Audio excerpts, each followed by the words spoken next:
نحمده ونصلي على رسوله الكريم أما بعد فأعوذ بالله من الشيطان الرجيم بسم الله الرحمن الرحيم إن الذين قالوا ربنا الله ثم استقاموا تتنزل عليهم الملائكة ألا تخافوا ولا تحزنوا وأبشروا بالجنة التي كنتم توعدون نحن أولياؤكم في الحياة الدنيا وفي الآخرة ولكم فيها ما تشتهي أنفسكم ولكم فيها ما تدعون صدق الله العظيم۔ میرے محترم بھائیوں، دوستوں اور عزیزوں،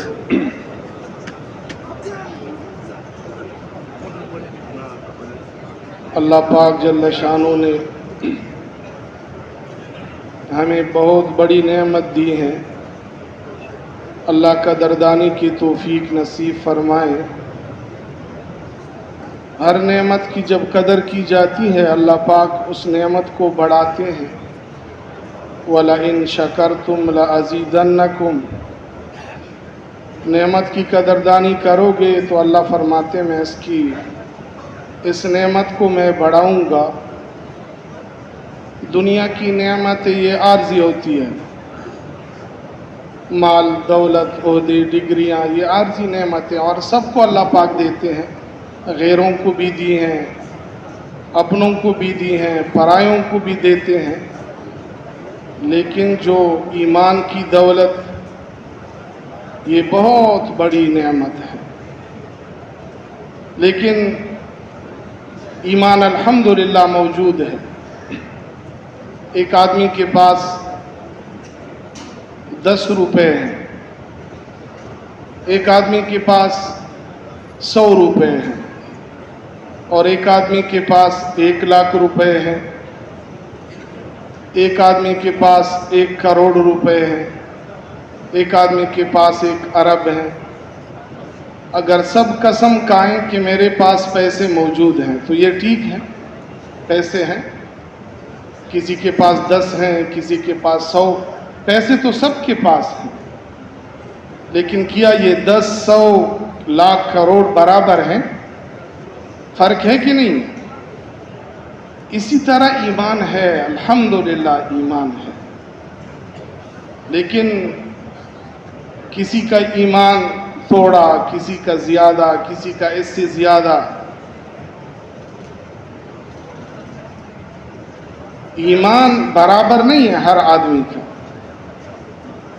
اور اللہ پاک ہم سے کامل ایمان چاہتے ہیں، کامل ایمان۔ کیونکہ آدمی جب دین پہ چلتا ہے تو دین پر معلومات کی بنیاد پر نہیں چل سکتا۔ ایک آدمی کو معلومات ہے کہ جھوٹ بولنا گناہ ہے، نماز نہ پڑھنا جرم ہے، گناہ ہے، بدنظری گناہ ہے، غیبت گناہ ہے، معلوم ہے کہ کتنا بڑا جرم ہے، لیکن یہ جرم چھوڑ نہیں سکتا، جھوٹ سے بچ نہیں سکتا، غیبت سے بچ نہیں سکتا۔ معلوم ہے کہ بہت بڑا، الغیبت اشد من الزنا، زنا سے بڑا جرم ہے، اور غیبت اتنا بڑا جرم کہ توبہ سے بھی غیبت معاف نہیں ہوتا جب اس سے معافی نہ مانگے، لیکن پھر بھی غیبت سے بچ نہیں سکتے، کیونکہ ایمان اس درجے کا نہیں ہے کہ تمہیں غیبت سے بچا دے، تمہیں جھوٹ سے بچا دے، تمہیں نماز پر لائیں۔ یعنی فرماتے ہیں کہ پہلے جب ایمان بنتا ہے تھوڑی ایمان پر، تو عبادات کا دین زندہ ہوتا ہے تھوڑی ایمان پہ، اخلاقیات، معاشرت، یہ تو دور کی بات ہے، یہ تو بہت دور ہے۔ ابھی تو ہماری عبادات کا دین بھی زندہ نہیں ہے. جو توڑی ایمان پہ بھی آدمی عبادات کا دین زندہ ہوگا. تو بنیادی چیز ایمان ہے. ایمان اب ایمان بنے گا تو عبادات کا دین زندہ ہوگا. تمہیں نماز کا مزہ محسوس ہوگا, نماز میں تمہیں مزہ آئے گا. ایک جماعت روس گئی, روس میں وہاں سے ایک جماعت کو تیار کیا. یہ روس کا علاقے جتنی بھی ہیں یہ ٹھنڈا علاقے ہیں, تو اس میں روس سے آگے ایک علاقہ ہے, اسی میں اس جماعت کو بھیج دیا. وہاں ایئر پروف مساجد بھی بند ہوتے ہیں, بہت زیادہ, یعنی -30 -40 ٹمپریچر ہوتا ہے وہاں پہ. پانی گرتی ہی فوراً برف بن جاتا ہے. تو ایک جماعت تیار ہوئی, وہاں پہ چلی گئی. رات کو اس میں سے ایک جوان نکلا. یہ چشمدید منصیرہ کی ایک جماعت تھی, وہ کارگزاری سنا رہے تھے کہ اس جماعت کو ہم نے تیار کیا, چلے گئے. پھر اس سے ملاقات ہوئی تو وہ ادھر چلے گئے. وہاں پہ ایک آدمی باہر آیا تو اتنی ٹھنڈک کہ اس کے پاؤں شل ہو گئے, بالکل شل ہو گئے. تو اس کو ہم نے دیکھا, وہ حشاش بشاش تھا. میں نے پوچھا کہ آپ کی تو پاؤں بھی ختم ہو گئے اور آپ حشاش بشاش ہیں. کہا میرے پاؤں تو چلے گئے, لیکن الحمدللہ میں سبحان اللہ کی تسبیحات جب میں پورا کرتا ہوں اس کا نور اپنے آنکھوں سے دیکھتا ہوں. تو پھر اللہ پاک وہ حلاوت نصیب فرما ایمان کے ذریعے سے. اس لیے صحابہ رضی اللہ تعالیٰ عنہ مجمعین جو تھے نماز پڑھتے تھے, ایسے نہیں تھے کہ میں آج رکوع کی رات ہے, دل نہیں بھرتا ہے. پھر اعمال میں ایک مزہ, ایک سرور محسوس ہوتا ہے جب ایمان بنتا ہے. ایمان آج اللہ معاف فرمائے, یہ ایمان کی تحریک ہے, ایمان کی محنت ہے. اللہ پاک ہماری ایمانوں کی حفاظت فرمائے. یہ ایمان ایک ذرے کے برابر ایمان ساتھ لے جانا دنیا کیا ہے. ہم ایک بالغ زمین پہ اپنے بھائی کو قتل کر دیتے ہیں, ایک بالغ زمین, وہ زمین بھی رہ جاتی ہے, وہ بھی چلے جاتے ہیں. چھوٹی چھوٹی باتوں پہ لڑائی جھگڑے ہوتے ہیں, احساس ہی نہیں ہوتا. مسلمان ہوتے ہوئے, وقت لگاتے ہوئے, یہ معلومات ہے ہمیں, پھر بھی ایسے کرتے ہیں. دنیا کیا ہے, سونے چاندی ہیرے جواہرات کے محلات بھی بن گئے, ایک دن رہ جانے والی چیز ہے. لیکن ایک ذرے کے برابر جب ایمان ساتھ ہوگا تو اس دنیا سے 10 گنا بڑی جنت ملے گی. ابھی تک کوئی ایسا بادشاہ نہیں آیا جس نے ساری دنیا پر ایسی حکومت کی ہو کہ وَلَكُمْ فِيهَا مَا تَشْتَهِي أَنفُسُكُمْ وَلَكُمْ فِيهَا مَا تَدَّعُونَ. جو جی میں آیا اس کو ملا, جو مانگا اس کو ملا. تمہیں اللہ پاک ایسی جنت عطا فرمائیں گے ذرے برابر کی ایمان ساتھ لے جانے پر. جب کامل ایمان ہوگا تمہیں کیا ملے گا؟ ہمیں تو دنیا نے ہمیں دھوکے میں ڈال دیا. ان چھوٹی چھوٹی چیزوں کو دیکھ کر دیکھتے ہیں کہ اتنا مال کمایا, مال وہیں رہ گیا اور وہ قبر میں چلا گیا. مرنا تو سب نے, ہمارے بڑے فرماتے ہیں ہم جینے کے لیے نہیں آئے, ہم مرنے کے لیے آئے. اللہ نے ہمیں مرنے کے لیے پیدا کیا ہے, ہم جینے کے لیے نہیں آئے. نہ کسی نے ہمیشہ جینا ہے. امام الانبیاء دنیا سے چلے گئے, تمام انبیاء چلے گئے, فرشتے بھی جائیں گے, اسرائیل بھی دنیا سے رخصت ہوں گے. اللہ نے ساری دنیا کو ختم کرنا ہی ہے. کل من علیہا فان. یہ دنیا باقی رہنے والی چیز نہیں ہے. نہ کسی کے پاس ہمیشہ رہی ہے, یا دنیا چلی جاتی ہے یا یہ چلا جاتا ہے. لیکن ایک ذرے برابر کی ایمان کے مقابلے میں تمہیں وہ جنت اللہ عطا فرمائیں گے جو نہ وہ تم سے کوئی چھین سکتا ہے, نہ تمہیں اس جنت سے کوئی نکال سکتا ہے.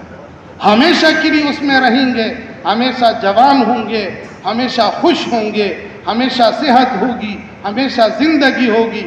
لیکن اس کو ہم دنیا کی چیزوں کو دیکھ کر ہم بھول گئے. اس لیے انبیاء علیہ السلام کو اللہ نے بھیجا، سمجھاؤ ان کو بتا دو یہ دھوکہ ہے. وَمَا الْحَيَاةُ الدُّنْيَا إِلَّا مَتَاعُ الْغُرُورِ.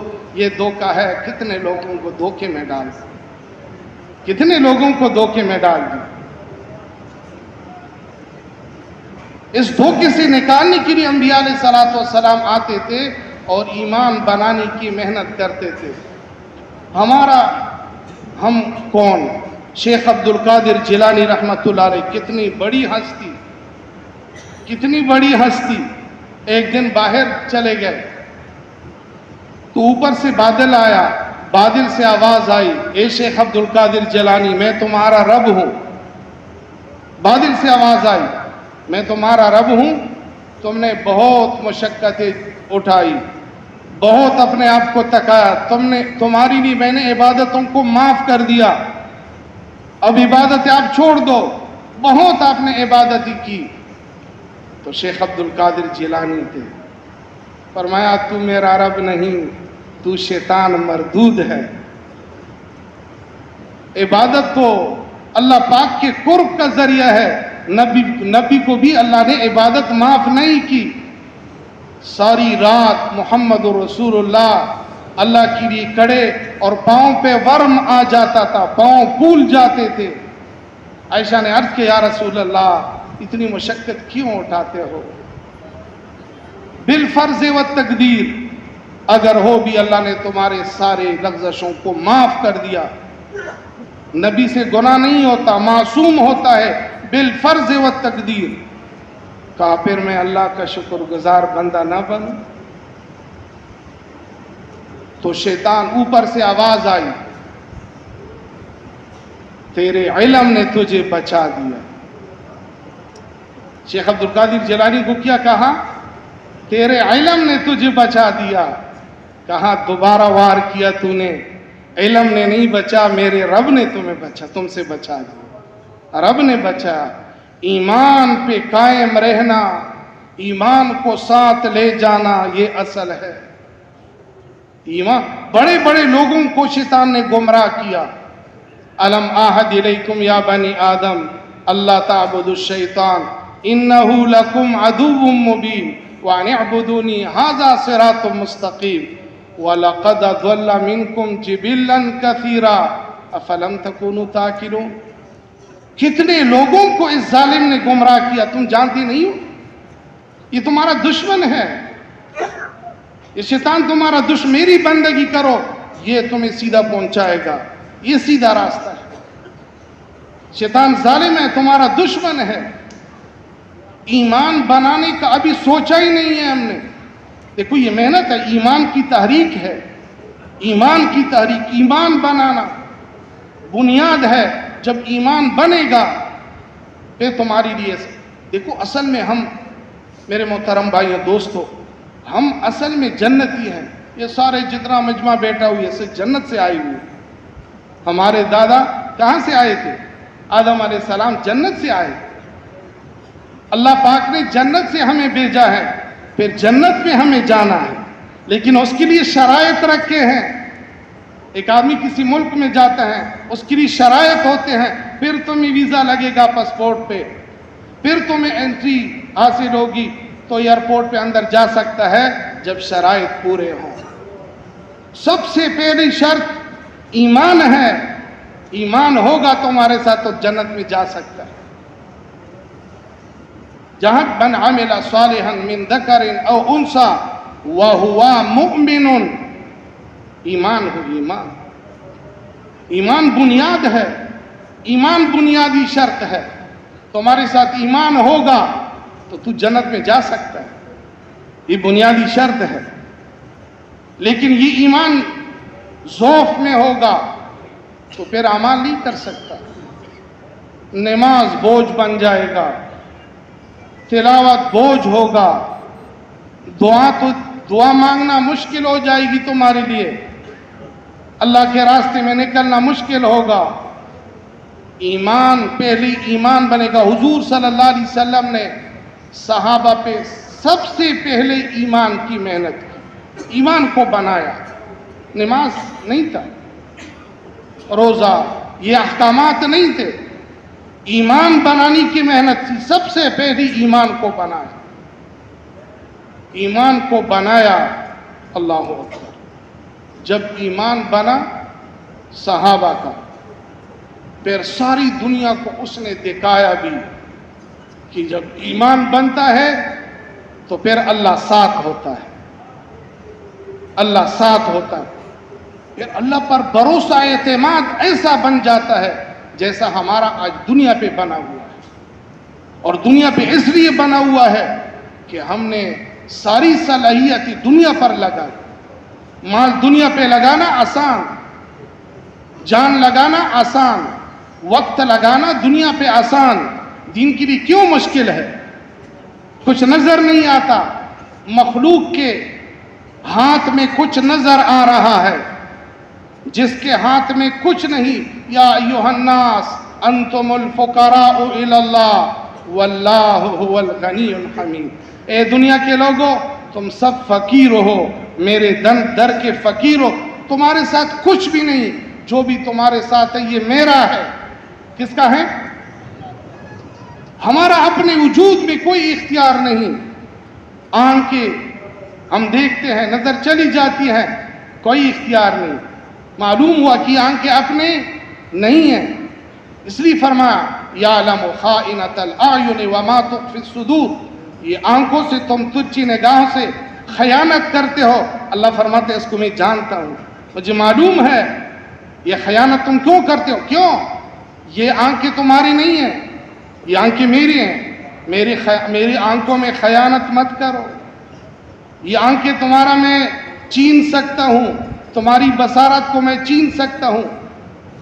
ان اخذ اللہ سمعکم وابصارکم وختم علی قلوبکم من الہ غیر اللہ یاتیکم. تمہاری بصارت کو چین لوں, تمہاری سماعت کو چین لوں, تمہارے دل پر مہر لگا دوں. ہے کوئی دینے والا؟ کوئی دے سکتا ہے؟ یہ سب کچھ اللہ نے ہمیں دیا ہے. ہاتھ کام چھوڑ دیتے ہیں, ہمارا کوئی بس نہیں چلتا. دل کا ڈاکٹر ہوتا ہے, اپنے دل پر بھی قبضہ نہیں ہوتا. دل کام چھوڑ دیتا ہے, کوئی بس نہیں چلتا. پاؤں کام چھوڑ دیتے ہیں, معلوم ہوا کہ ہمارا اپنے وجود میں بھی اختیار نہیں, یہ بھی ہمارا نہیں ہے.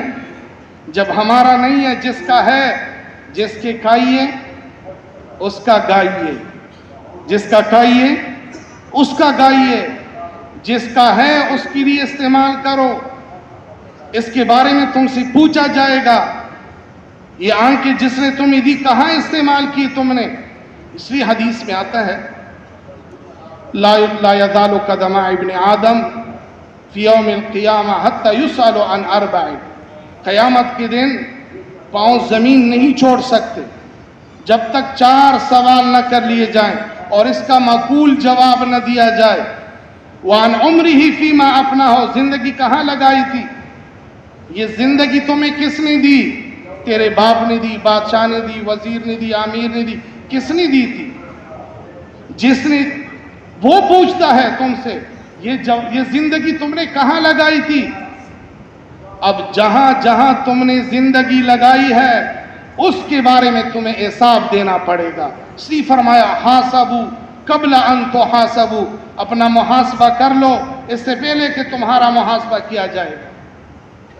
تم سے ایک ایک لمحے کے بارے میں پوچھا جائے گا. آج تو ہم وقت گزارتے ہیں, ٹائم پاس کرتے ہیں, زندگی عیش و عشرت میں زندگی گزارنے. میرے محترم بھائیو دوستو, زندگی کے بارے میں پوچھ ہوگی, پوچھ. ایک ایک لمحے کے بارے میں پوچھا جائے. وَعَنْ شَبَابِهِ فِيمَا أَبْلَاهُ. زندگی میں ساری چیزیں, ابھی جوانی بھی, بڑھاپا بھی, سب, لیکن جوانی کے بارے میں وَعَنْ شَبَابِهِ فِيمَا أَبْلَاهُ. جوانی کہاں لگائی تھی؟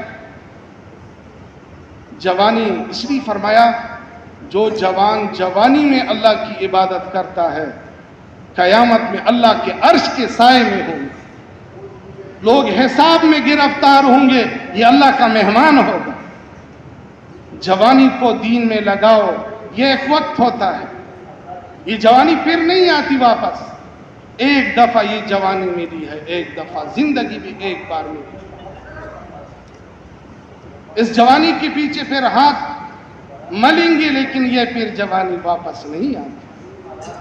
جو جوان ہے اپنی جوانیوں کو دین میں اب لگاؤ، اب فرصت ہے، وقت ہے، موقع ہے، اب لگا سکتے ہیں۔ کل نہ معلوم ہم کہاں ہوں، تو جوانی کے بارے میں خاص کر پھر پوچھا جائے، مال کے بارے میں، وَعَنْ مَالِهِ مِنْ أَيْنَ اكْتَسَبَهُ وَفِيمَا أَنْفَقَهُ، مال کہاں سے کمایا؟ اپنی مرضی نہیں ہے جیسے ہم کمائیں، نہیں، اس کی بھی احکامات ہیں، مکمل ضابطۂ حیات اللہ پاک نے نازل فرمایا ہے، نبی کے ذریعے سے ہمیں مکمل دین دیا ہے۔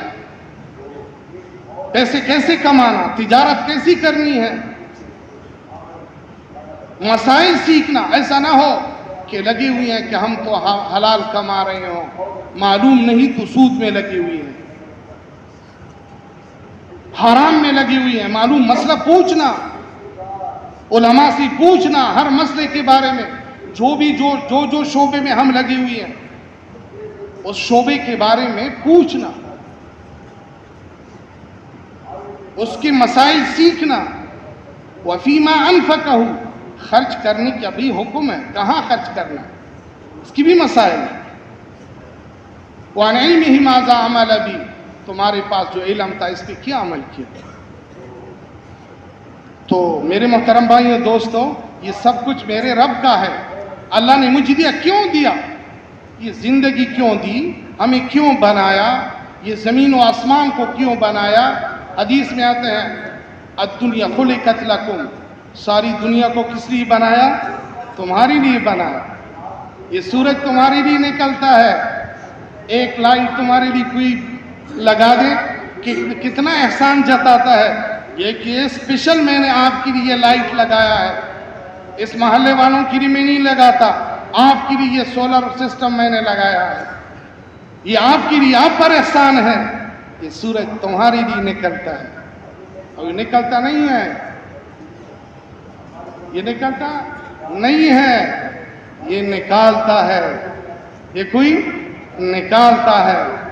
یہ چاند تمہارے لیے نکالتا ہے، یہ بارشوں کو تمہارے لیے برساتا ہے، یہ میووں کو تمہارے لیے بناتا ہے۔ کیسے درخت اگاتے ہیں، پھر میوے لگاتے ہیں، قسم قسم کے میوے۔ اللہ پاک کو تم سے کتنی محبت ہے، کتنا پیار ہے، تو کتنا اللہ کو محبوب ہے، تمہارے لیے کتنا انتظام کیا ہوا ہے۔ زمین کو بچا دیا، نرم نہیں ہے کہ اس میں تو دنس جائے، اور سخت نہیں ہے کہ تو اس میں کام نہ کر سکے۔ کیسے تم محلات بناتے ہو، تم کھیتی باڑی کرتے ہو، کیسے تم اس میں زراعت کرتے ہو، اور تمہاری لیے کیسے باغات اگاتے ہیں۔ کون اگاتا ہے؟ اَأَنْتُمْ تَزْرَعُونَهُ أَمْ نَحْنُ الزَّارِعُونَ، کون اگاتا ہے بتاؤ تم؟ اللہ ہی اگاتے ہیں۔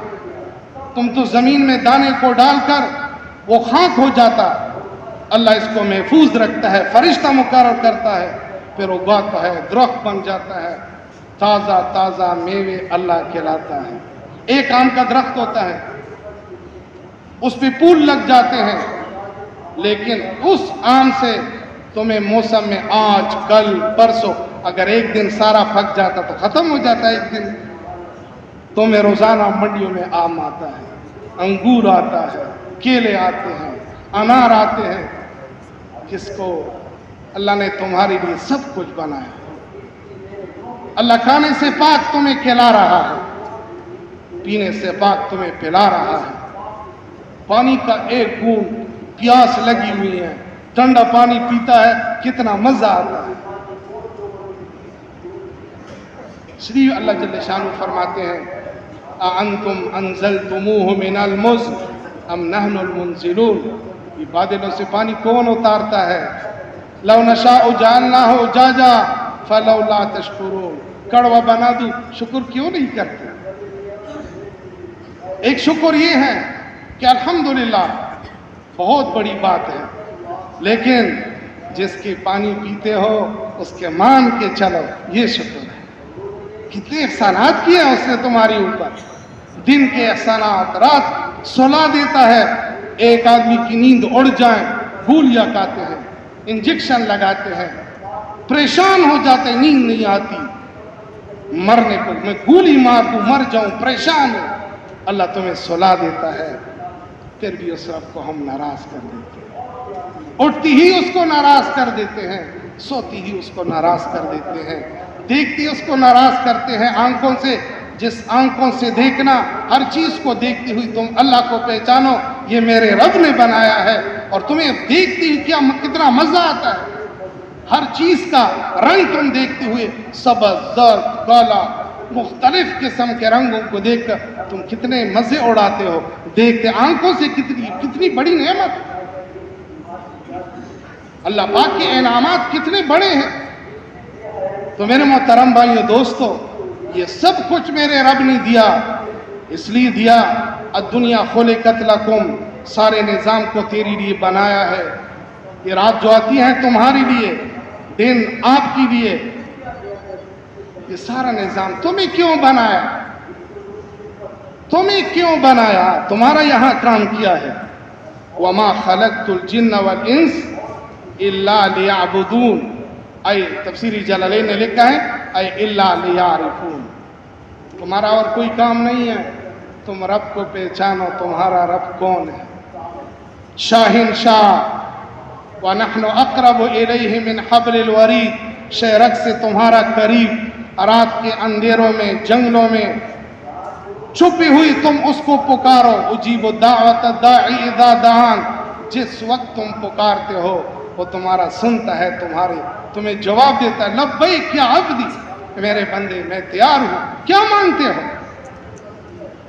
محترم بھائیو دوستو، کل ہم سب روئیں گے، خون کے آنسو سے روئیں گے، اللہ پاک حفاظت فرمائے، آج موقع ہے، آج وقت ہے، آج فرصت ہے، اس رب کو پہچاننے کا وقت ہمارے ساتھ ہے، جتنا رب کو پہچانو گے اس کا ماننا آسان ہوگا، تمہیں یقین ہے وہ سن رہا ہے، میری ہر بات کو وہ سنتا ہے، وہ مجھے دیکھتا ہے، ہر وقت مجھے دیکھ رہا ہے، جہاں بھی میں چلا جاؤں، پہاڑوں کے تہ میں چلا جاؤں، اندھیروں میں، سمندر کے اندر چلا جاؤں، اس سے میں چھپ نہیں سکتا، وہ سن رہا ہے، وہ دیکھ رہا ہے، وہ میرے ساتھ ہے۔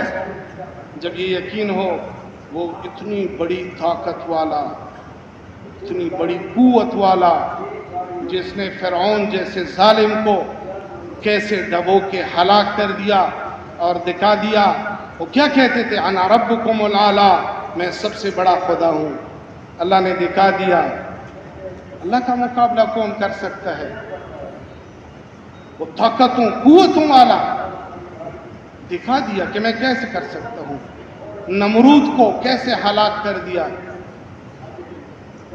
قارون کو کیسے ہلاک کیا، اللہ پاک اپنی طاقت قرآن میں یہ قصے واقعہ اللہ نے بیان فرمائے، کس لیے، عبرت کے لیے، سنور جاؤ،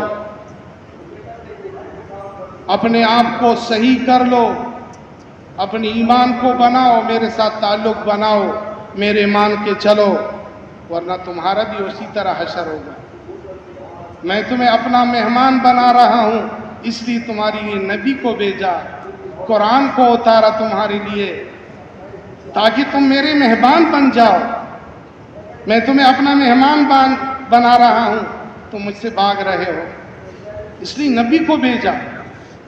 کتنا بڑا نبی، کتنا بڑا نبی اللہ نے دیا۔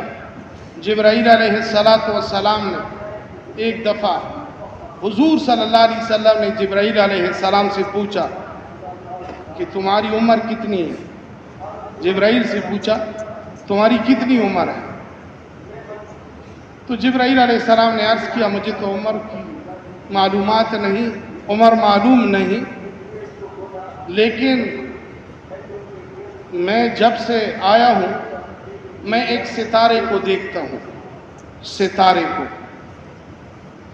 جو کہ ہر 70,000 سال کے بعد میں اس کو دیکھتا ہوں ایک دفعہ۔ 70,000 سال دیکھ لیا، پھر 70,000 سال گزرنے کے بعد دوبارہ دیکھتا ہوں اس ستارے کو۔ یہ دیکھتے دیکھتے میں نے 72,000 مرتبہ اس کو دیکھا ہے۔ 70,000 سال کے بعد ایک دفعہ دیکھتا ہوں، اور کتنی دفعہ دیکھا ہے؟ 72,000 مرتبہ میں نے اس کو دیکھا ہے۔ حضور نے فرمایا وہ میں ہی تھا، تو وہ میں ہی تھا جو دنیا کو چمکا رہا تھا۔ اس نبی کو اللہ پاک نے ہمارا پیغمبر بنایا، ہمارا نبی بنایا، اس امت میں اللہ نے ہمیں پیدا فرمایا۔ کتنا بڑا مقام اللہ نے دیا ہے۔ حضور صلی اللہ علیہ وسلم جب دنیا میں آئے، ابو لہب حضور صلی اللہ علیہ وسلم کے چچا کو کسی نے خوشخبری سنا دی کہ عبداللہ کا بیٹا محمد پیدا ہوا ہے، آمنہ کا لال آیا ہوا ہے۔ تو اس نے ایک باندی کی طرف اشارہ کی، سویبہ، اس کو آزاد کر دیا اس کی خوشی میں۔ سویبہ کو اس کی خوشی میں انگلی سے اشارہ کر کے آزاد کیا۔ ابن عباس رضی اللہ تعالیٰ عنہ فرماتے ہیں کہ میں نے ابو لہب کو خواب میں دیکھا کہ کیا گزری؟ کہا بہت تکلیف میں ہوں، بہت تکلیف میں ہوں، لیکن جس انگلی سے میں نے محمد رسول اللہ کی خوشی میں سویبہ کو آزاد کیا، اس انگلی سے مجھے اللہ پاک پانی پلا رہا ہے۔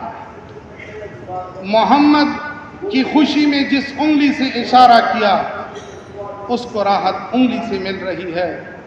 تم محمد کی امتی ہو، تم محمد کے رنگ میں رنگے ہوئے ہو، تمہیں کیا ملے گا؟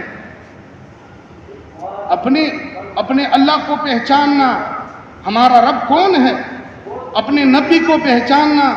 کتنی شفیق نبی اللہ نے دی، کتنا شفیق نبی اللہ نے دیا۔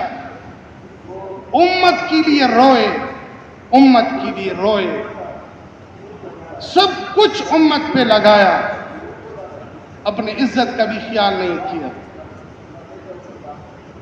طائف پہ گئے، کیوں گئے؟ کہ میری یہ امت ایمان لے، وہ ذرے کی ایمان اس کو نصیب ہو جائے۔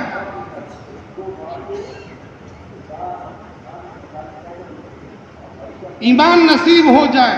خیرخواہ ہمدرد بن کے جا رہے ہیں، وہ پتھر مار رہے ہیں، اپنے گاؤں سے بگا رہے ہیں، نکال رہے ہیں۔ حضور دعا دے رہے ہیں، وہ پتھر مار رہے ہیں، محمد رسول اللہ دعا میں۔ اتنے بڑی نبی کے امت میں اللہ نے ہمیں بنایا۔ پھر حضور صلی اللہ علیہ وسلم نے ہمیں احکامات لائے ہیں، احکامات، زندگی گزارنے کا طریقہ بتایا ہمیں۔ زندگی گزارنی نہیں ہے، زندگی کو قیمتی بنانی ہے۔ جیسے نبی نے زندگی گزاری، اس طرح زندگی گزارنا۔ زندگی بے بندگی شرمندگی، زندگی احمد برائے بندگی۔ محمد رسول اللہ کی زندگی کو اپنانا، اس کے ہر ایک سنت میں نور ہے، اس کے ہر طریقے میں نور ہے۔ عقل مانتی ہے نہیں مانتی، ہمارے عقل کا کوئی اعتبار نہیں۔ نبی کے ہر طریقے میں نور ہے، نور۔ اب خیر اس کے پیچھے ریسرچ کرتے ہیں کہ یہ مسح جو کرتے ہیں اس میں کیا فائدہ، مسواک کرتے ہیں کیا فائدہ، وضو کرتے ہیں کیا فائدہ۔ وہ اس سے فائدے اٹھا رہے ہیں، وہ اس سے فائدے اٹھا رہے ہیں۔ ہم اگر دنیا کا کوئی فائدہ، آپ دیکھتے ہیں کوئی دنیا کا کوئی فضیلت بیان کر دیتے ہیں کہ یہ آیت پڑھو گے تمہیں یہ چیز ملے گی، سب پوچھتے ہیں یہ کیوں کیا؟ آخرت کے فائدے بیان کرتے، تم کرو گے تمہیں جنت میں اعلیٰ مقام ملے گا، یہ نہیں پوچھتے۔ دنیا کا تھوڑا سا فائدہ بتاؤ کہ یہ عمل کرو گے یہ بیماری نہیں ہوگی، یہ عمل کرو گے پریشانیاں دور ہوگی۔ دنیا کی اصل مسئلے تو مرتی ہی ہیں، مسائل تو مرتی ہی شروع ہوں گے۔ دنیا کے مسائل کیا مسائل ہیں؟ اس کے لیے اللہ پاک نے ہمیں اعمال دیے ہیں، حضور صلی اللہ علیہ وسلم کے ذریعے سے ہمیں اعمال دیے۔ ایمان بنے گا تو اعمال آسان ہوں گے۔ نماز پڑھنا، جیسے حضرت علی رضی اللہ تعالیٰ کے بارے میں آتا ہے، جب آذان کی آواز سنتے تو زرد پڑ جاتا، کھڑے ہوتے، کیا فرماتے؟ ایسے امانت کے ادا کرنے کا وقت ہے جس سے زمین و آسمان عاجز ہو گئے۔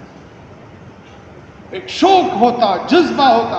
حضور صلی اللہ علیہ وسلم اپنے اہل و عیال کے ساتھ بیٹھے رہتے، ہنسی مذاق کرتے، لیکن جب نماز کا وقت ہوتا تو فرماتے ایسے چلے جیسے کہ ہمیں پہچانتی ہی نہیں ہے۔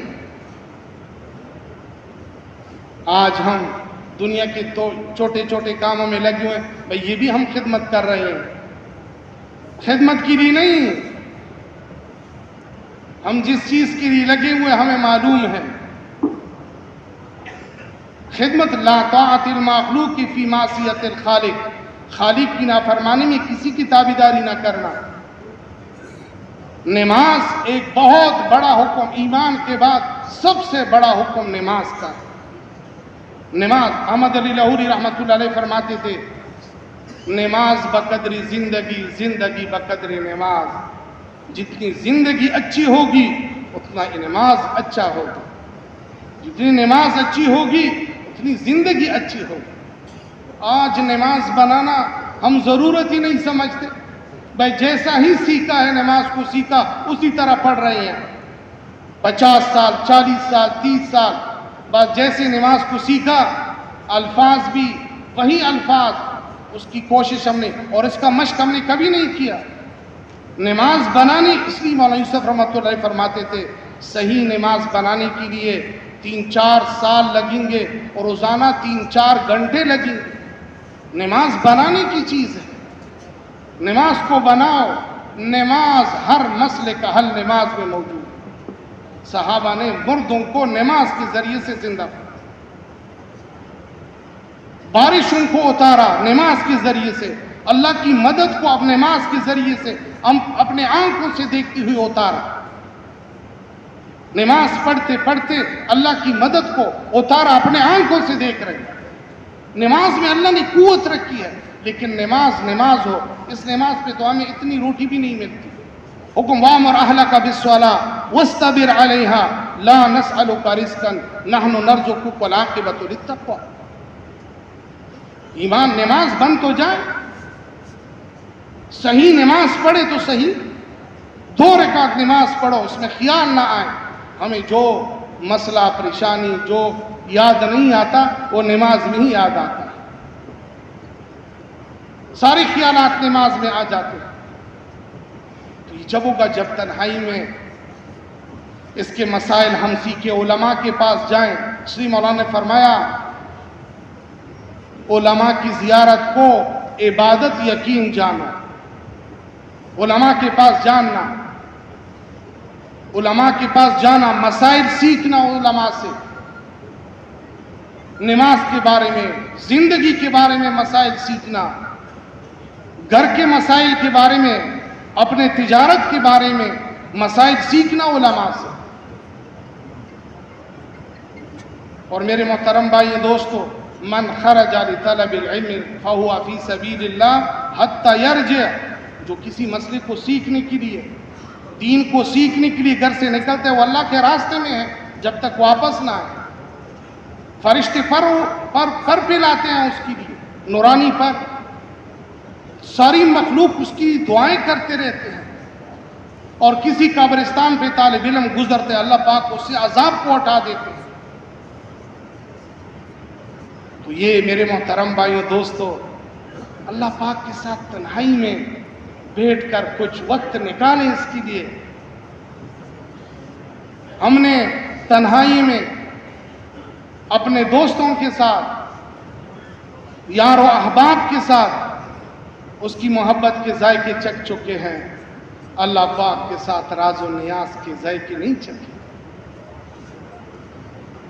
اللہ پاک کے ساتھ راز و نیاز میں جو مزہ آتا ہے، جو لذت محسوس ہوتی ہے، وہ ان سے پوچھو جس کو اللہ پاک نے یہ عطا فرمایا۔ اس لیے فرمایا کہ جنت میں جانے کے بعد اہل جنت کو کسی چیز کا بھی افسوس نہیں ہو بجز اس گھڑی کے جو دنیا میں اللہ کے ذکر کے بغیر گزر گئی۔ ہماری تو لغویات میں، فضولیات میں گزرتی ہے زندگی۔ یہ تو اس آدمی کی نافرمانی نہیں کی لیکن ذکر نہیں کیا۔ ذکر یہ سبحان اللہ صرف نہیں ہے، سبحان اللہ الحمدللہ یہ صرف ذکر نہیں ہے۔ اللہ پاک کی قدرتوں میں سوچنا یہ ذکر ہے۔ اپنے اندر سوچنا، چیزوں کو دیکھتی ہوئی میرے رب نے بنایا۔ عبداللہ ابن مبارک رحمۃ اللہ علیہ بہت بڑی ہستی ہیں۔ وہ جب دنیا سے چلے گئے، کسی نے خواب میں دیکھا کہ کیا معاملہ ہوا؟ کہا بہت اچھا معاملہ ہوا، لیکن میرے گھر کے سامنے جو ایک لوہار تھا، اس کو اللہ نے بہت کچھ دیا۔ جس نے خواب دیکھا اس کے گھر میں گئے کہ کیا کرتا تھا؟ کہا یہ رات کو آ کے چھت کے اوپر جب سو جاتا تھا، لیٹ جاتا تھا، لوہار تھا، وہ کلہاڑا مارتا تھا سارا دن، تو تھکا ہوا ہوتا تھا۔ تو فرماتے کاش، عبداللہ ابن مبارک رحمۃ اللہ علیہ کے بارے میں فرماتے کتنے خوش قسمت ہیں کہ اللہ پاک کے ساتھ لگا ہوا ہے، مجھے فرصت نہیں، تھکا ہوا ہوتا ہوں، جی چاہتا ہے کھڑا نہیں ہو سکتا، کاش مجھے ایسی فرصت ملتی، مجھے موقع ملتا، مجھے ایسی آسانی ہوتی کہ میں بھی اللہ کے ساتھ راز و نیاز کرتا، اسی میں رات گزر جاتی۔ اور میں اسی کی وجہ سے اللہ پاک نے اتنا مقام دیا۔ یہ شوق ہو دل کے اندر، جذبہ ہو۔ آج اپنے دل سے پوچھے، ہر آدمی اپنے دل سے پوچھے کہ دیکھو باپ کے ساتھ، بیوی کے ساتھ، بچوں کے ساتھ، یار دوستوں کے ساتھ، گاڑی کے ساتھ، ایک جی میں ایک ولولہ اٹھتا ہے، ایک شوق اٹھتا ہے، ایک خواہش ہوتی ہے کہ کاش مجھے یہ چیز مل جاتی، کاش اس کے ساتھ میرا تعلق ہوتا، کاش یہ چیز مجھے مل جاتی، یہ عہدہ مجھے مل جاتا، یہ شوق ہوتا۔ اپنے دل سے پوچھو کہ میرے دل میں اللہ کے ساتھ تعلق بنانے کا کتنا شوق پیدا ہوا، کتنی دفعہ میرا دل مجھے کہتا ہے کہ اس کے ساتھ تعلق بناؤ۔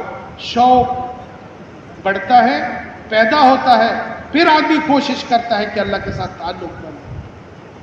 الیاس رحمۃ اللہ فرماتی جتنی جلوت اتنی خلوت ہونی چاہیے، اور حضور صلی اللہ علیہ وسلم کو اللہ ارشاد فرماتے ہیں فَإِذَا فَرَغْتَ فَانْصَبْ وَإِلَىٰ رَبِّكَ فَارْغَب، جب لوگوں سے فارغ ہو تو پھر میرے ساتھ تھوڑا بیٹھ کے میرے ساتھ بھی راز و نیاز کرو۔ اللہ پاک کی پیاری پیاری ناموں سے اللہ کو یاد کرنا۔ اللہ فرماتے ہیں جب آدمی ایک وقت مقرر کرتا ہے کہ اس وقت میں اللہ کا ذکر کروں گا، تو وقت مقرر ہوتا ہے، اللہ انتظار میں ہوتا ہے کہ میرا بندہ کب آئے گا میرے ساتھ راز و نیاز کی۔ تو اس کے ساتھ میرے محترم بھائیو دوستو، انسان مسلمان خصوصاً اللہ پاک اس پہ بڑے ناراض ہوتے ہیں۔ فرماتے ہیں مسلمان کو تکلیف پہنچانا بیت اللہ کو گرانے سے بڑا جرم ہے۔ مسلمان کو تکلیف پہنچانا بیت اللہ کو گرانے سے بڑا جرم ہے، اور شرک کے بعد سب سے بڑا گناہ مسلمان کو اذیت پہنچانا، مسلمان کو تکلیف پہنچانا۔ آج سوچ کیا ہو رہا ہے، مسلمان کو پرندے جیسا نہیں سمجھتے ہم، پرندے کو آدمی مار دیا اور ایک مسلمان و انسان کو مار دیا۔ من قتل مومنا متعمدا فجزاؤہ جہنم خالدا فیہا، جس نے قصداً ایک مسلمان کو قتل کیا ہمیشہ کے لیے جہنم میں رہے گا۔ اور مسلمان کو قتل کرنا تین وجہ سے، قصاص میں مرتد ہو جائیں، یا کوئی شادی شدہ ہو زنا کر لے، اس کے علاوہ کسی مسلمان کو قتل کرنا کوئی جواز نہیں. آج ہم دیکھو اتنا احتیاط ہے دین میں کہ آپ کوئی چیز کو گھر لا رہا ہے، فروٹ ہے، کوئی چیز چھپا کے گھر لایا کرو. نہ معلوم تمہارا پڑوسی غریب ہے، وہ فروٹ کو نہیں خرید سکتا. اس کے بیٹے جب باپ سے وہ فروٹ مانگیں گے، اس کے دل سے جو درد وہ آواز نکلتی ہے، یعنی اس کا بھی خیال رکھنا. چھلکوں کو بھی ایسی جگہ پھینکنا کہ وہ بچے نہ دیکھے. گھر میں کوئی چیز پکا رہے ہیں، اس کی خوشبو اس کے گھر میں نہ آئے. اگر آئے تو تھوڑا سا سالن زیادہ بناؤ، اس کے گھر میں پہنچا. پڑوسی کا حق ہے، پڑوسی کا اتنا حق ہے کہ حضور نے فرمایا کہ اللہ پاک نے اتنا بیان فرمایا کہ میں ڈر گیا کہ میراث میں شریک نہ ہو جاؤ. میراث میں پڑوسی کا اتنا حق. حضور صلی اللہ علیہ وسلم نے ہمیں اخلاق بتائے. ابو بکر صدیق رضی اللہ تعالیٰ حضور صلی اللہ علیہ وسلم فرماتے ہیں میں تمہیں اولین و آخرین کا اخلاق نہ بتاؤں؟ جو تمہیں محروم کرے اسے عطا کر، جو تم پر ظلم کرے اسے معاف کر، اور جو تم سے روکے اسے عطا کر. یہ باتیں کرنا آسان ہے، بات کرنا یہ آسان ہے، لیکن جب وقت آتا ہے تو پھر مشکل ہے. کیوں؟ ایمان نہیں بنا. یہ ایمان کی طاقت سے آدمی کر سکتا ہے. اس لیے ہمارے بہت بڑے مفتی پشاور میں، مفتی غلام الرحمان سے بہت بڑی مفتی ہیں، وہ فرما رہے تھے کہ میرے 50 سال ہو گئے دارالافتاء میں، پیرا کوڑا خٹک میں. ابھی بہت بڑا مدرسہ ہے اس کا، جامعہ عثمانیہ پشاور میں. 50-55 سال میرے دارالافتاء میں ہو گئے. یہ 50-55 سال میں کوئی بندہ ایسا نہیں آیا کہ اس نے یہ پوچھا ہو کہ میرے اوپر جو حق ہے اس کا مسئلہ مجھے بتا دو. میرے بہنوں کا، میرے رشتہ داروں کا، میرے بھائیوں کا جو میرے اوپر حق ہے اس کا مسئلہ بتا دو کہ میں اس کو ادا کروں. کوئی آدمی میرے پاس نہیں آیا یہ 50-55 سال میں، سوائے ایک آدمی کے. ایک پبو کے ایک آدمی، بہت بڑے مالدار آدمی تھے، وہ میرے پاس یہ 55 سال میں آئے ہیں کہ میرے باپ نے میری پوپیوں کو حصہ نہیں دیا، اس کا مجھے بتاؤ، یہ ہمارا جائیداد ہے. تو کافی عرصہ ہوا. سریر خان اس کا نام ہے، سریر خان، ابھی میرے خیال میں فوت ہو گیا. وہ میرے پاس آئے تو میں نے بتایا اس وقت 2 کروڑ روپے بنتے تھے. اس نے اپنی پوپی کو 2 کروڑ روپے دے دیا، اس کا اپنے باپ کا وہ گلا آزاد کر لیا. 55 سال میں کوئی نہیں آیا. تو حقوق العباد و حقوق اللہ، لوگوں کے حقوق کو ادا کرنا. فرمایا جس پر قرضہ ہو اور اس کے پاس قرض ہو وہ ادا نہ کریے، ظالم ہے. اور ظالم کے ساتھ اللہ کی مدد نہیں ہوتی جتنا بھی وہ کرے. حقوق کا خیال رکھے. حضور صلی اللہ علیہ وسلم کے پاس جو بھی آتا، فقیر ملنگ جو بھی آتا، حضور صلی اللہ علیہ وسلم عطا فرماتے. اگر نہ ہوتا تو قرض مانگ کر اس کو عطا کرے. ایک دفعہ ایک یہودی نے کہا کہ میرے ساتھ زیادہ ہے، کس سے مانگتے ہو؟ میں عطا کروں گا، میں دوں گا آپ کو، میرے ساتھ زیادہ ہے. کچھ دیا، وقت مقرر ہوا کہ اس پر میں ادا کروں گا. تو وقت سے پہلے حضور صلی اللہ علیہ وسلم کے پاس آئے. ابو بکر اور عمر رضی اللہ ساتھ کھڑے ہیں. تو حضور صلی اللہ علیہ وسلم کا گریبان پکڑ کر جھٹکا دیا کہ تم قریش ایسا ہی، وقت پورا نہیں تھا ابھی، تم کیوں نہیں ادا کرتے؟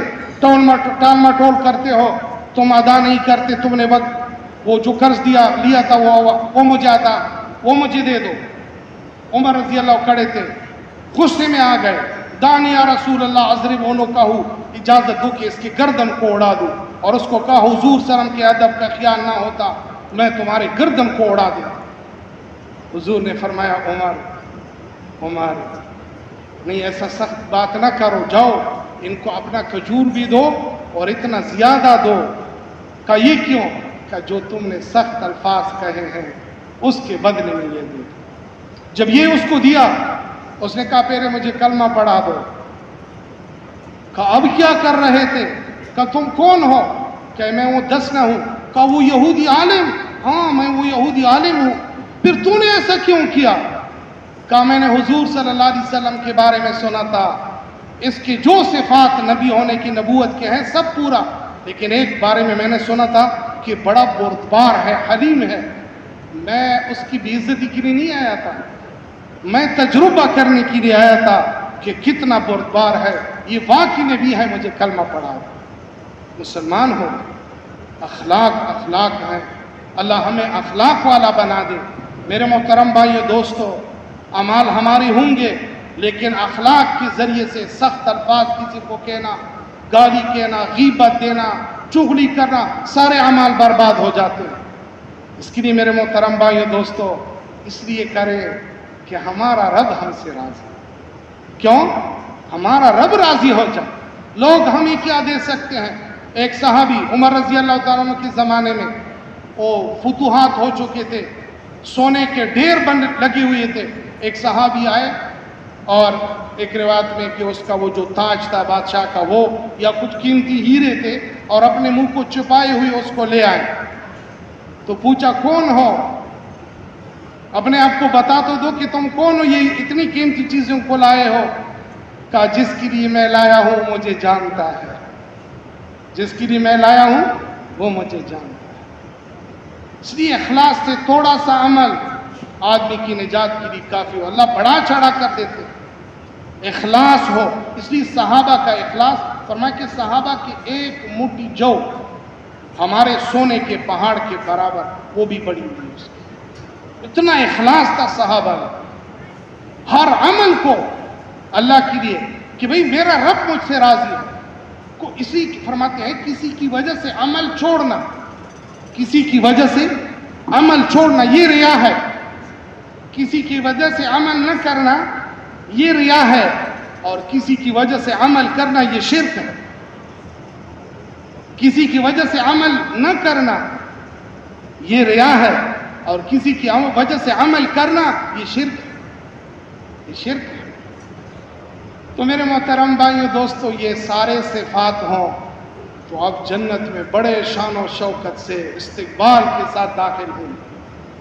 یہ صفات اندر آنے کے لیے یہ سب میں آ جائیں، آنے کے لیے تیار ہیں. جنت کے لیے سب تیار ہیں کہ نہیں تیار ہیں؟ تو جنت میں یہ اعمال ساتھ لے کے ہم لے جائیں گے. اعمال یہی اعمال ہوں گے تو جنت میں بڑے شان و شوکت استقبال سے داخل ہوں گے. تو یہی اعمال جب زندگیوں میں آئیں گے، اس کے لیے حضور والی محنت کو اللہ نے شرط قرار دیا. محنت کے بغیر، خروج کے بغیر یہ باتیں سمجھ میں نہیں آتی. 50 سال گزر گئے. ایک تو یہ ہے میرے محترم بھائیو دوستو کہ یہ عمل دعوت کی محنت سے خود اس اعمال پہ ہم آئیں گے. دوسری، قل ھذہ سبیلی ادعو الی اللہ علی بصیرۃ انا ومن اتبعنی. دوسری ذمہ داری لگائی، من اتبعی من آمن بی، جس نے ایمان لایا ہے. حضور نے فرمایا یہ میرا کام ہے. کیا کام ہے میرا؟ کھیتی باڑی کرنا، باغوں کو لگانا، عہدہ وزارت نہیں، لوگوں کو اللہ کے ساتھ ملانا، یہ میرا کام ہے. سب سے بڑا کام لوگوں کو اللہ کے ساتھ ملانا، یہ سب سے بڑا کام ہے. جتنا نبی بڑا اتنا نبی کا کام بڑا، اور نبی کا کام لوگوں کو اللہ کے ساتھ ملانا، یہ نبی کا کام ہوتا ہے. تو میرے محترم بھائیو دوستو، وقت گزرا نہیں ہے، اب بھی توبہ کریں. اور اس کو ہم گناہ نہیں سمجھتے. نماز چھوٹ گئی، گناہ تو ہو گیا، احساس کچھ ہو جاتا ہے. تبلیغ کی محنت نہیں. اس لیے ہمارے بہت بڑے عالم فرماتے تھے تبلیغ کی کمی کسی عمل سے پورا نہیں ہو سکتی. تبلیغ کی کمی کسی عمل سے پورا نہیں ہو سکتی. تبلیغ اتنا بڑا، جتنے بھی تم اعمال کرتے رہو، تبلیغ کی کمی پورا نہیں ہو سکتی. اس کو ہم نے گناہ نہیں سمجھا کہ ہم نے کام، کیوں؟ اللہ کا حکم تھا. دنیا کی کسی بڑے کے حکم کو آپ توڑ دیں تو سزا ہوتی ہے کہ نہیں ہوتی؟ گھنٹی بجا دیتا ہے، فوراً دوڑ کے آتا ہے، چائے پیتی ہوئی بھی چھوڑ دیتا ہے۔ یہ دعوت و تبلیغ کی محنت کس کا حکم ہے؟ اللہ کا حکم ہے، کنتم خیر امت، تم بہترین امت، تمہارا کام بڑا ہے، تم نبیوں کا کام میں نے تمہیں دیا ہے۔ لوگوں کے پیچھے پھرنا یہ ذلت نہیں ہے، لوگوں کے پیچھے پھرنا یہ عزت ہے، یہ نبی کا کام ہے۔ نبی لوگوں کے پیچھے پھرتے تھے، منت زاری کرتے تھے، وہ پتھر مارتے تھے۔ میوہ دار درخت جو ہوتا ہے، میوہ دار درخت وہ جھکا ہوا، اور جو بغیر میووں کا ہوتا ہے، میووں سے خالی، وہ اونچا ہوتا ہے۔ اور میوہ دار درخت کو جب پتھر آدمی مارتا ہے تو کیا دیتا ہے؟ میوے دیتے ہیں۔ نبی کو پتھر مار رہے ہیں، کوئی گالیاں دے رہے ہیں، کوئی اجڑی اوپر ڈال رہے ہیں، کوئی مٹی اس پہ پھینک رہے ہیں، حضور دعا دے رہے ہیں۔ حضور کو معلوم تھا کہ جہنم کوئی گپ شپ کی جگہ نہیں ہے، جہنم قیدیوں کے لیے ہے۔ وہ جہنم جس میں سام، بچھو، خچر کے برابر بچھو ہوں گے، بڑے بڑے سام، فرشتے، علیہا ملائکۃ غلاظ شداد لا یعصون ما امرہم ویفعلون ما یؤمرون، ایسے فرشتوں کو مقرر کیا ہوا ہے جو کبھی اللہ کی نافرمانی نہیں کرتے۔ اس نے بچنے کا ایک ہی راستہ ہے، اس محنت پر آ جائیں۔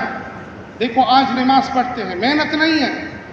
جیسے کہ ایک آدمی نے بڑا اچھا باغ لگایا، بہت بڑا بہترین امرود ہے مالٹے کا، لیکن اس کی پاسداری نہیں کرتا تو باغ اجڑ جاتا ہے، ختم ہو جاتا ہے۔ ایک آدمی نماز پڑھتا ہے لیکن اس کی محنت نہیں کرتے ایمان پر، تو ایک دم نماز بھی چھوٹ جاتی ہے، تلاوت بھی چھوٹ جاتی ہے، روزہ بھی چھوٹ جاتا ہے، اخلاق بھی برباد ہو جاتے ہیں، معاملات بھی۔ سب کی بنیاد ایمان ہے، اور ایمان کی بنیاد محنت، دعوت کی محنت، ایمان کی محنت۔ گھروں کو چھوڑنا ہوگا۔ آج تم سب بیٹھے ہوئی ہو، یہ کس کی برکت ہے؟ یہ ان صحابہ کی برکت ہے، ان صحابہ کی برکت ہے جو حضور کو ایک دن ایک صحابی رات کو اٹھے 2 بجے، حضور یاد آ گئے، سیدھا حضور صلی اللہ علیہ وسلم کے گھر جا کے دروازہ کھٹکھٹایا۔ حضور صلی اللہ علیہ وسلم نکلے، اس کے دامن کو پکڑ کے، یا رسول اللہ تجھے دیکھ کر ساری رنج و تکلیفیں مجھ پر آسان ہو گئی، لیکن جنت میں تو بڑے اعلیٰ درجوں میں ہوں گے، ہم نیچے ہوں گے، تو وہاں ہم کیا کریں گے؟ جب آپ کا دیدار نہیں ہوگا ایسے جنت میں ہم کیا کرتے ہیں؟ حضور نے فرمایا جو میرا اتباع کرے گا وہ میرے ساتھ۔ حضور کا اتباع ہر عمل میں، من اتبعنی، جس نے میری اتباع کی، فکر میں، محنت میں، نماز میں، روزے میں، حج میں، ہر عمل میں حضور کا اتباع کرنا۔ یہ نہیں ہے کہ نماز میں حضور کا اتباع اور باقی عمل میں اپنی جو جی میں آیا، نہیں، ہر عمل میں حضور کا اتباع کرنا۔ اللہ بڑے کریم ہے۔ اللہ فرماتے ہیں دیکھو تو مانگ تو لو مجھ سے، یا عبادی لو بلغت ذنوبک عنان السماء ثم استغفرتنی غفرت لک ولا ابالی۔ آج توبہ کر لو توبہ، تمہاری گناہ کتنے ہوں گے؟ اگر ساری فضا تمہاری گناہوں سے بھر دی جائے تو مانگ تو لو، میں تجھے معاف کرتا ہوں، میری بھی آسان ہے۔ اللہ تیار ہے، اب مانگے، اللہ ابھی تک اس کام کو کام ہی نہیں سمجھا، اس جرم عظیم کو معاف کر دے۔ میں نے تو اپنے آپ کو کیا سمجھا ہوا ہے؟ میں تو اپنے آپ کو ڈاکٹر سمجھتا ہوں، انجینئر، یہ بڑا عہدہ سمجھتا ہوں، حالانکہ میں حضور صلی اللہ علیہ وسلم کے کام والا تھا۔ میں نے اپنے کام کو کام نہیں سمجھا، یا اللہ میں نے تو بہت کوتاہی کی، بڑا ظلم کیا۔ اللہ بڑے بڑے جرم کو معاف کرتا ہے۔ آخری بات عرض کرتا ہوں، حسن بصری رحمۃ اللہ علیہ کے زمانے میں ایک عورت تھی جس کا خاوند فوت ہو چکا تھا اور اس کا ایک بیٹا تھا، وہ اس کا والد مالدار تھا۔ تو یہ عورت حسن بصری رحمۃ اللہ علیہ کے درس میں بیٹھتی تھی، تو اس نے سنا کہ جو عورت اس وجہ سے بیوہ نکاح نہ کرے کہ میری بیٹوں کے لیے اپنی زندگی کو کپا دے کہ بیٹے خراب ہو جائیں گے، اس کی وجہ سے وہ دوسرا نکاح نہ کرے، تو اس کو غازی کی طرح اجر ملتا ہے، غازی کی طرح جو جہاد میں جہاد کرتا ہو۔ تو اس نے یہ بات سنی، ساری زندگی اس بیٹے کے لیے اس نے کپا دی، اور یہ خود حسن بصری رحمۃ اللہ علیہ کے درس میں جا کے بیٹھتی تھی اور بیٹے کو بھی ساتھ لے کے جاتے تھے۔ تو زندگی گزرتی گئی، بیٹا خراب ہوتا گیا، اور ماں بڑی پریشان، حیران کہ اس بیٹے کا کیا بنے گا، میں نے ساری زندگی اس کے لیے کپا دی اور یہ بیٹا خراب ہو رہا ہے، چرسی بنگی بن گیا۔ ماں رو رہی ہے، پریشان ہے، حتیٰ کہ وہ بیٹا بیمار ہو گیا۔ اب بیماری کی حالت میں بیٹے نے ماں سے کہا، اماں جان حسن بصری کے پاس جا کے اسے کہہ دو کہ آؤ مجھے توبے کا طریقہ بتا دو، میں توبہ نکالتا ہوں بس۔ تو ماں دوڑتی ہوئی گئی کہ بس موقع آ گیا، اب بیٹا سنور جائے گا۔ تو حسن بصری رحمۃ اللہ علیہ کے پاس جب پہنچی تو اس نے کہا یہ توبہ نہیں کہ نکالتا، یہ تمہیں ویسے ورغلاتا ہے، ہر دفعہ کتنے بار میرے پاس آئے تمہیں دھوکہ دیتا ہے، یہ صحیح کرتا ہے۔ تو حسن بصری رحمۃ اللہ علیہ نے نہیں آیا ان کے پاس۔ ماں آئی روتی ہوئی کہ حسن بصری نے انکار کیا، بیٹا دنیا سے جا رہا ہے، کیا بنے گا اس کا، رو رہی ہے۔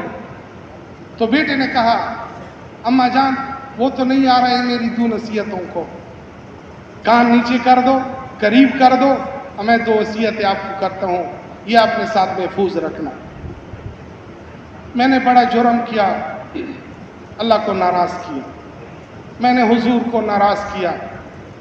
جب میری سانس نکل جائے، روح نکل جائے، تو یہ آپ کے گلے میں جو دوپٹہ ہے یہ میرے گلے میں ڈال دو، اور بصرہ کے گلیوں میں مجھے گھسیٹنا، جب کوئی پوچھے یہ کون ہے ان کو بتا دو کہ جو اللہ اور رسول کا نافرمان ہوتا ہے اس کے ساتھ ایسا ہی اشر ہوتا ہے۔ دوسری بات، جب میری روح نکل جائے تو مسلمانوں کو زخمت نہ دینا، میرے لیے قبر نہ کودنا، ایک کڑا میرے لیے کودنا، اس میں مجھے کڑا کر کے مٹی میری اوپر ڈال دینا، جب کوئی پوچھے یہ کون ہے کہ اللہ اور رسول کا نافرمان ہے، جو ایسا ہوتا ہے اس کے ساتھ ایسا ہی ہوتا ہے۔ روح نکل گئی، اس کی نکل گئی۔ حسن بصری رحمۃ اللہ دوڑتے ہوئے آئے، پوچھا کہ تو کہہ رہا تھا کہ میں نہیں آتا، کہا اس کی روح نکل گئی، اللہ کی طرف سے آواز آئی کہ میرے دوست کا جنازہ پڑھا دو۔ اللہ بڑے کریم ہے، لیکن ہم نے رب کو پہچانا نہیں۔ اللہ بڑے کریم ہے، معاف کرنے والے۔ اب موقع ہے ہمارے ساتھ، اب وقت ہے، اب ہم کر سکتے ہیں۔ بہت بڑے کام کے لیے اللہ نے ہمیں وقت دیا ہے۔ میرے محترم بھائیوں دوستوں، یہ دنیا کی چیزوں پر وقت لگا کر کل اس پہ ہم روئیں گے، افسوس کریں گے۔ اس کے لیے میرے محترم بھائیوں، جو فرصت جو ملی ہے، یہ موقع جو ملا ہے، یہ کام کے لیے